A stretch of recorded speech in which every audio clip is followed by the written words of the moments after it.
बेटे ने लिया अपनी ही मौत का बदला। एक जंगल के अंदर एक शेरनी अपने बच्चे के साथ होती है। वह क्या देख रही होती है कि उसके बच्चा नदी के अंदर डूब रहा होता है और वह अपने बच्चे को बचाने के लिए गुहार लगा रही होती है। वो बोल रही होती है, मेरे बच्चे को बचा लो, मेरे बच्चे को बचा लो। वहीं पे ही एक दूसरा शेर और उसका बेटा वहीं पे हंस रहे होते हैं। वो बोलते हैं, हा हा हा, इसका मरना था ही, आज मरा कल मरा, अब मर ही जाएगा ये, हा हा हा। वो शेरनी बोलती है, मेरे बच्चे को बख्श दो, उसे बचा लो बचा लो। तब वो बोलता है, अरे मैंने ही इसे मारना चाहा और मैं ही इसे बचा लूं, कैसे बेवकूफ़ जैसी बात कर रही है तू। नहीं नहीं बचाऊंगा मैं, हा हा हा, तेरे में दम है तो तू ही जाके बचा ले इसको। उसके बाद उसकी माँ अपने बच्चे को बचाने के लिए उस नदी में कूद जाती है। उन दोनों को डूबता हुआ देख के वह शेर और वह शेर का बेटा वहाँ से निकल जाता है। जैसे वहाँ के निकलता है वह सीधा जंगल के अंदर जाता है और जंगल के सिंहासन पर बैठ जाता है और वहाँ पे जाके सभी जानवरों को बुलाता है। वो बोलता है, जंगल के सभी जानवरों आओ, यहाँ पे आओ, जितना जल्दी हो सकता है उतना जल्दी आओ। ऐसा बोल के वह सभी जानवरों को अपने पास बुलाते हैं। सारे जानवर इतनी भयंकर आवाज़ और इतनी भयंकर गर्जना से डरते डरते वहाँ पे आ जाते हैं। तब वह सभी जानवरों को बोलता है, देखो अब तुमको इस जंगल में बचाने वाला कोई नहीं बचा। जो था वारिश वह भी चला गया और उसकी माँ भी चली गई। उन दोनों का खात्मा करके आया हूँ मैं अभी। अब कोई नहीं है इस जगह पे बैठने लायक, मैं ही हूँ। अब मैं ही तुम्हारा राजा हूँ। मेरी बात तुम सबको माननी पड़ेगी, मेरी गुलामी करनी पड़ेगी। उसकी इस तरह की बात से पूरा जंगल डर जाता है। जंगल के जानवर आपस में बात करने लग जाते हैं, अरे ये क्या, इसने उस मासूम बच्चे को भी मार दिया, सच में मार दिया, अब क्या करेंगे। तभी ये बात सुन के एक गाय और एक भालू भागे भागे नदी के पास जाते हैं। वो दोनों आपस में बात करते हैं, हाँ इन्होंने नदी उस तरफ से आ रहे थे, चलो देखते हैं क्या हुआ। वो भागे भागे जाके वे क्या देखते हैं कि वह शेरनी और शेर का बच्चा नदी में डूबा हुआ होता है। वह उसे कैसे भी करके बाहर निकालते हैं। वह उसे बाहर निकाल के एक गुफा में ले जाते हैं और वहाँ पे एक लोमड़ी डॉक्टर को बुलाते हैं। लोमड़ी डॉक्टर उनको चेक करती है तो बोलती है, अरे ये तो लगभग मर ही जाते, अगर आपने थोड़ा भी विलम्ब किया होता तो ये मर ही जाते। पानी इनके अंदर बहुत ज़्यादा घुस गया है, इनको अभी बहुत टाइम लगेगा उठने में, हमें इनका पूरा ख्याल रखना पड़ेगा। इस तरह से गाय ने और भालू ने उस शेरनी और शेर के बच्चे की जान तो बचा ली होती है, लेकिन वह बहुत ही बुरी हालत में होते हैं। इस तरह से वह उनका इलाज करते रहते हैं। वह पैरेलली उनका इलाज करते हैं और जंगल में आते जाते रहते हैं। एक दिन क्या होता है, जब जो वह शेर होता है वह क्या देखता है, ये गाय बहुत दिनों बाद आती है जंगल के अंदर। तब वह गाय को बोलता है, अरे ओ गाय, ये क्या, बहुत दिनों से तुमको देखा नहीं, किधर थी तुम, कहाँ चली गई थी। तुम्हें मालूम है ना, मेरी आज्ञा के बिना अगर इस जंगल में कोई जानवर सांस तक नहीं ले सकता, और तू जंगल से गायब हो गई थी, कहाँ गई थी बता मुझे भी, ना भी तेरे को मैं मार के खा जाऊंगा। तब वह गाय डरती डरती बोलती, अरे नहीं, पड़ोस में मेरे जो पिताजी का घर है वहाँ पे बहुत दिक्कत आ गई थी, बहुत बीमार थे, इसलिए मुझे बुलाया था, मैंने अपने माता पिता की सेवा करके आई हूँ, अभी वो ठीक है। ये बात सुन के वह बोलता है, ये आखिरी बार तेरे को वार्निंग दे रहा हूँ, बोला ना एक पत्ता भी हिले उसकी जानकारी मुझे होनी चाहिए, आगे इस बार छोड़ रहा हूँ, अगली बार नहीं छोड़ूंगा। तब वह गाय डरी डरी उस भालू के पास पहुंचती है। भालू को बोलती है, अरे भालू राजा जी, मुझे लगता है इस शेर राजा को शक हो गया है, ये मुझे पकड़ लिया था, मुझे बोल रहा था इतने दिनों से कहाँ गई थी, कैसे भी इस बार तो मैंने बहाना कर दिया, लेकिन ज़रूर उसको शक हो गया है। तब भालू बोलता है, अरे नहीं नहीं, उसे शक नहीं हुआ होगा, तुमने बहुत अच्छा बहाना किया, हमको कुछ भी करके हमारे शेरनी और हमारे प्रिंस बच्चे को कैसे भी करके ठीक करना होगा। इस तरह से जंगल में काफ़ी दिन बीत जाते हैं। वहीं पे शेरनी और शेर का बच्चा भी बहुत ठीक हो जाते हैं और कुछ दिन और बीतने के बाद जो शेर का बच्चा होता है वह बड़ा हो जाता है। शेरनी उस बच्चे को कभी भी गुफा से बाहर जाने नहीं देती। लेकिन जब वो बड़ा हो जाता है तब उसकी माँ उसे बोलती है, अरे बेटा अब तुम बड़े हो चुके हो, तुम जाओ जंगल में घूम के आओ। तब वह शेर बच्चा होता है वो थोड़ा सरप्राइज हो जाता है, बोलता है, माँ ये क्या, आज तक तो तुमने मुझे इस गुफा के बाहर कदम ही नहीं रखने दिया, आज ये क्या, तुम मुझे बाहर जाने के लिए क्यों बोल रही हो। तब शेरनी बोलती है, बेटा मैं तुम्हें बताऊंगी, सारी बात बताऊंगी, लेकिन एक काम कर, तुम जाओ जंगल में घूम के आओ, कुछ करना मत, याद रखना जंगल में वो जो शेर राजा मिले तो उस जैसे ही वो दिखे वहाँ से फटाक से गायब हो जाना, लेकिन अपने जंगल को अच्छे से देख के आओ, समझ के आओ जंगल क्या है कैसा है। तो वह शेरनी का बच्चा ऐसा ही करता है, वो जंगल में जाता है और घूमता रहता है। जैसे ही वह शेर राजा वहाँ पे आता है तब वह फटाक से वहाँ से गायब हो जाता है। तब शेर राजा भी देखता है तो सोचता, अरे ये तो वही बच्चा था, लेकिन ये क्या, इसको तो मैंने बहुत पहले मार दिया था, यह भी मुझे क्यों दिख रहा है, अरे ये कोई छलावा तो नहीं है ना, छोड़ो ऐसे ही मुझे दिख गया होगा। ऐसा सोच के वह शेर इग्नोर कर देता। तब वह शेर का बच्चा अपनी माँ के पास आता है तो माँ को बोलता है, माँ वो मुझे दिखा था, लेकिन मैं उसे चकमा दे के भाग के आ गया। तब माँ बोलती है, बेटा तूने अच्छा किया, इस तरह से तुझे अभी रेगुलर करना है ताकि तू जंगल को समझ पाए, और स्पेशली तुझे उस शेर की निगरानी करनी है, उसको अच्छे से समझना है। तो वो बोलता है, माँ लेकिन ऐसा क्यों। तब माँ बोलती है, बेटा मैं तुझे बताती हूँ, सारी बात बताती हूँ। आज से कई सालों पहले इस जंगल पे तुम्हारे पिताजी रहा करते थे। वह इस जंगल के राजा थे, उनका नाम था शेर खान। वह बहुत ताकतवर थे और जंगल के सभी जानवरों की बहुत मदद करते थे। उनके पास उनके जादुई पंख भी हुआ करते थे। वह बहुत शक्तिशाली थे। वह अपने पंखों की मदद से जंगल को हमेशा प्रोटेक्ट करके रखते थे। जंगल के सारे जानवरों को कोई भी दिक्कत या परेशानी आती थी तो वह उसको पल भर में सॉल्व कर देते थे। कभी किसी को पैसे की मदद करनी हो या किसी ने किसी को परेशान कर रहा हो तो सब चीज़ों को वो पल भर में ठीक कर दिया करते थे। एक बार क्या हुआ कि अपने जंगल के अंदर से जानवर गायब होने लगे तो शेर आपके पिताजी को पता चला। उनको लगा कि मेरे जानवरों को कौन गायब कर रहा है। तब वो उड़ते उड़ते जंगल का भ्रमण करने लगे। तभी उन्होंने देखा पड़ोस के कुछ शेर जंगल में आके जंगल के जानवर को उठा के लेके जाते हैं। तभी हमारे जंगल शेर राजा ने उनको वहीं पे पकड़ लिया। अपने उन जानवरों को तो नहीं छोड़ दिया और उन शेरों को वहीं पे ही पटक के मार दिया। जब ये बात दूसरे जंगल के उन राजाओं को पता चली तब उन्होंने बोला, अरे दूसरे जंगल के राजा ने हमारे सैनिकों को मार दिया, हमें कुछ करना पड़ेगा, लेकिन वो बहुत ताकतवर है, उसके पंखों का कोई ना कोई इलाज करना पड़ेगा। तभी से वो लोग प्लान करने लगे। एक बार जब तुम्हारे पिताजी नदी पे नहाने गए थे तब उन्होंने अपने पंख वहीं पे ही छोड़ दिए थे और वह नदी में नहाने चले गए। तभी सारे उन शेरों ने मिलके तुम्हारे पिताजी पे अटैक कर दिया।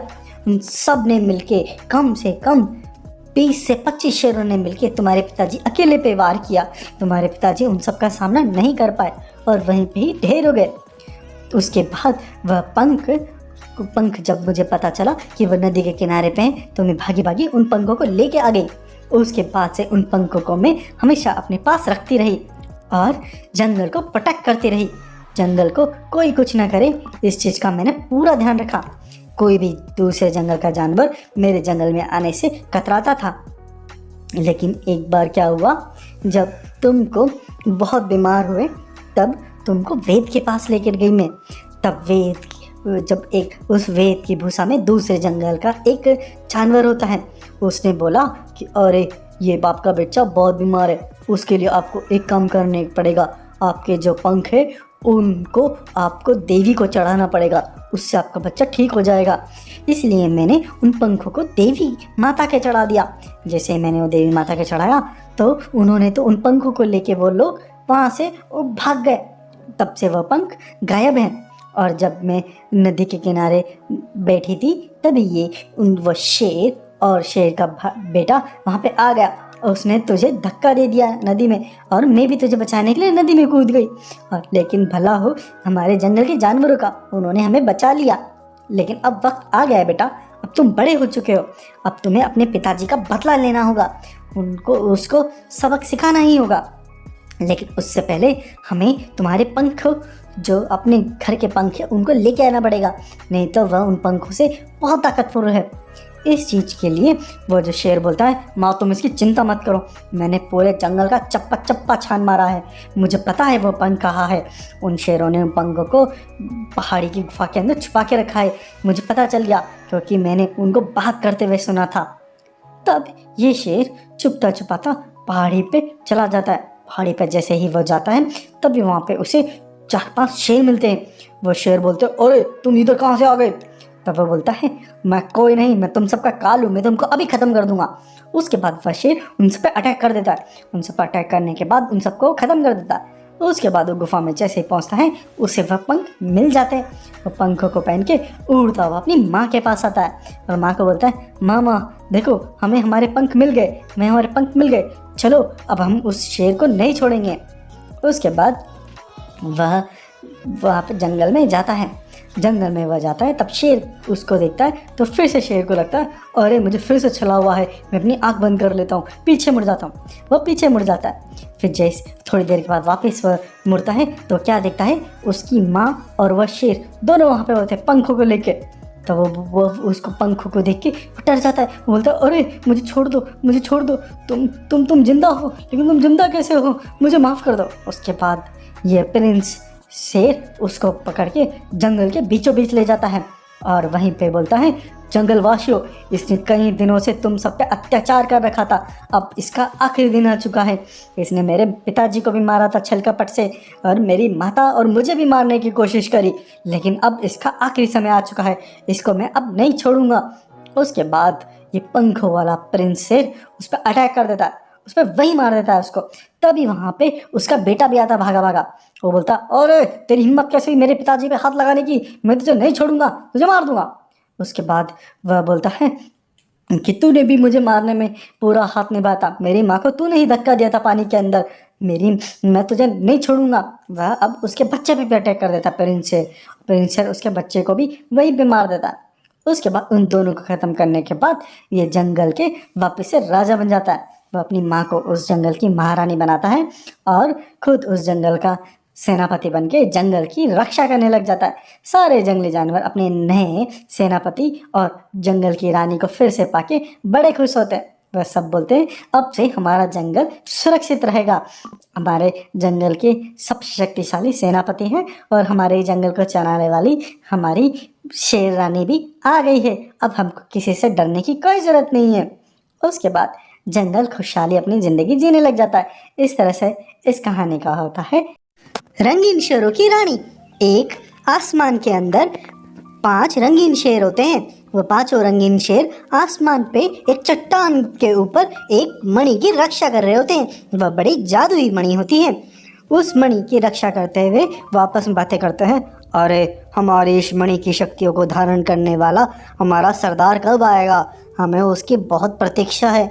जब वो आएगा तब इस मणि की शक्तियों से वह हमारा साम्राज्य को बड़ा अच्छे से चला पाएगा। तभी वहाँ पे एक साधु महात्मा प्रकट होते हैं। वह बोलते हैं, अरे तुम लोग जिसका इंतज़ार कर रहे थे, जिस तुम्हारे राजा के इंतज़ार कर रहे थे, वह नीचे धरती पे पैदा हो गया है या हो गई है, और दोनों कोई भी हो सकती है। इसलिए तुमको अब नीचे जाना है और अपने उस सरदार को ढूंढना है। याद रखो, उसकी स्पेशलिटी ये है कि वह एक पंजे से दो पेड़ों को नीचे गिरा देती है और उसको कोई भी लालच नहीं होता, लेकिन उस पर दुख का पहाड़ गिरा हुआ होता है। वह बहुत दुखी भी होती है, अंदर से टूटी भी होती है, लेकिन फिर भी वह उसके अंदर लालच बिल्कुल नहीं होता। यही तुम्हें उसको पहचानने का एक तरीका होगा। जाओ नीचे और उसे ढूंढो जितना जल्दी हो सकता है। ऐसा सुन के वह 5 रंगीन शेर पंखों वाले नीचे धरती पे उड़ते हुए चले जाते हैं।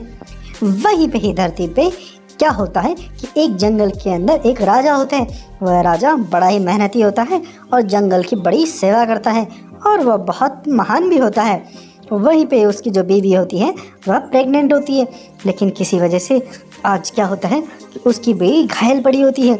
तभी वह उसको राजा जो कभी चलती तो वह चल आता है तो देखता, अरे मेरी बीवी को क्या हुआ, मेरी बीवी को क्या हुआ।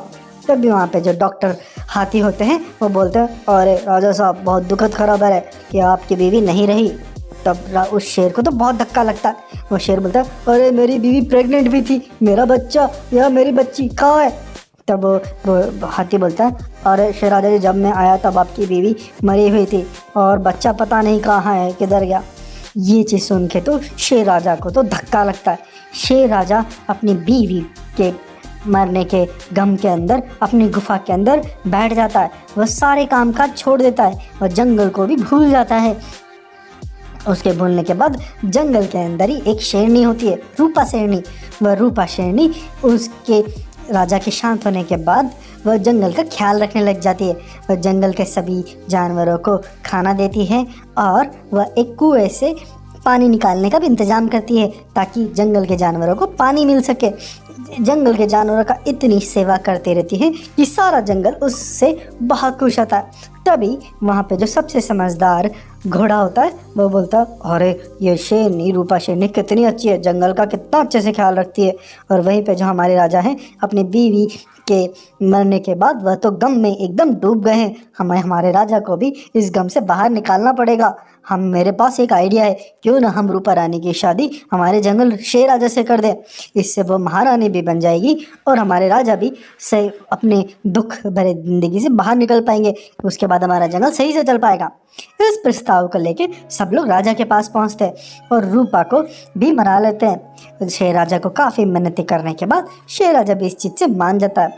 उसके बाद उन दोनों की शादी हो जाती है।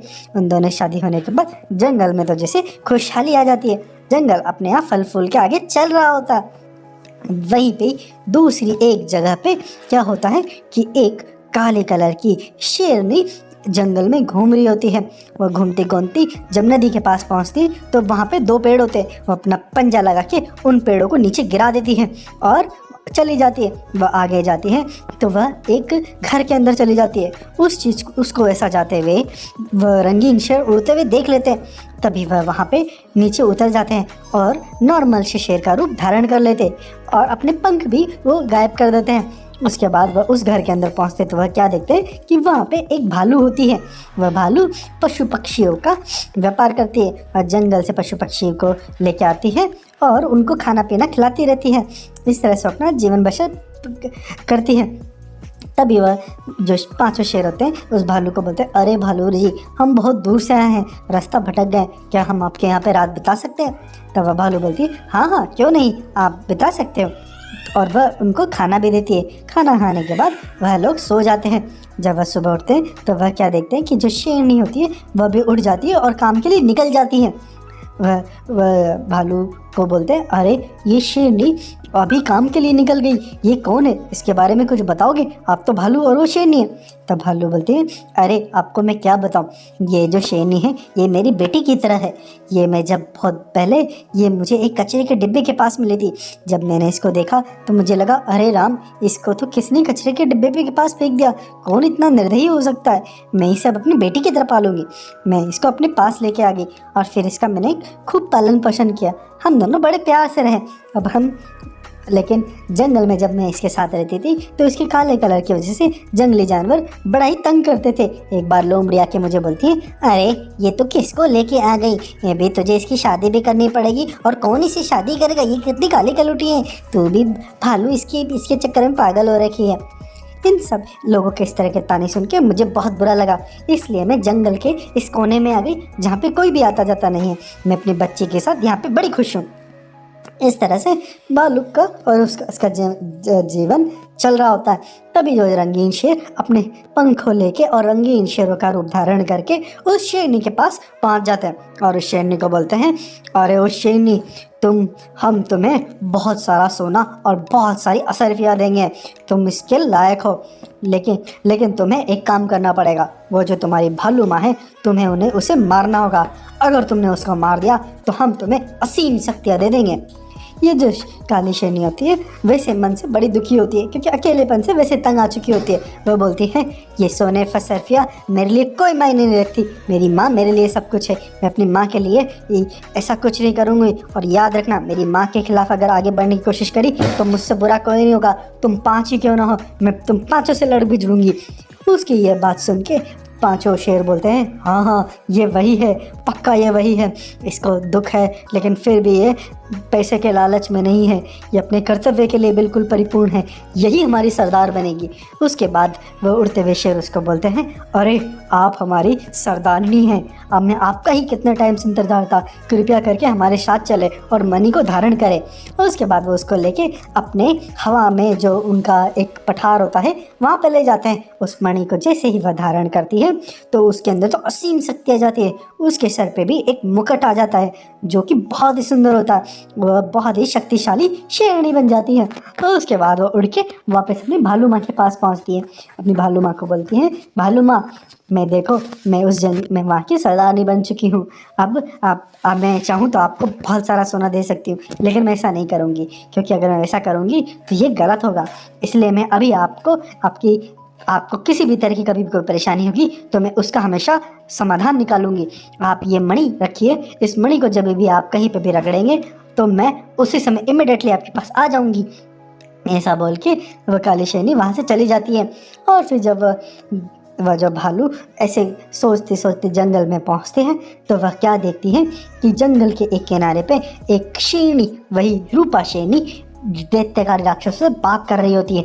वह उनको बोलती हैं अरे बहुत मुश्किल से मैंने अब इस जंगल पे अधिकार कर लिया है, बहुत दिनों पहले उस शेरनी को मारा था और उसका जो बच्ची हुई थी काली कलर की उसको मैं कच्चे के डिब्बे में फेंक के आ गई थी। अब तब जाके वह शेर पागल हुआ और उससे मेरी शादी हो गई, लेकिन अब इस जंगल को ख़त्म करने का टाइम आ चुका है। इस जंगल में जो भी उस शेर के वफादार है उस शेर को भी हम ख़त्म कर देंगे ताकि इस जंगल पे हमारा पूरा राज हो सका है। चलो अपनी सेना लेके। ये बात सुन के वो जो भालू होती है भागी भागी शेर राजा के पास पहुंचती है, शेर राजा को सारी बात बताती है। शेर राजा ये बात सुनता है तो पागल हो जाता है, बोलता है मैं इस रूपा शेरनी को नहीं छोड़ूंगा। जैसे वो रूपा शेरनी को मारने के लिए जा रहा था वही सामने से रूपा शेरनी तरह तरह के राक्षसों के साथ आ रही होती है, उसमें डायनासोर और अलग अलग तरह के राक्षस होते हैं। उन सबको आता हुआ देख के वह शेर बोलता है अरे ये तो बहुत बड़ी सेना लेके आ गई, हम इसका सामना कैसे करेंगे। तभी भालू बोलती है अरे तुम चिंता मत करो, मैं अभी इंतजाम करती हूँ।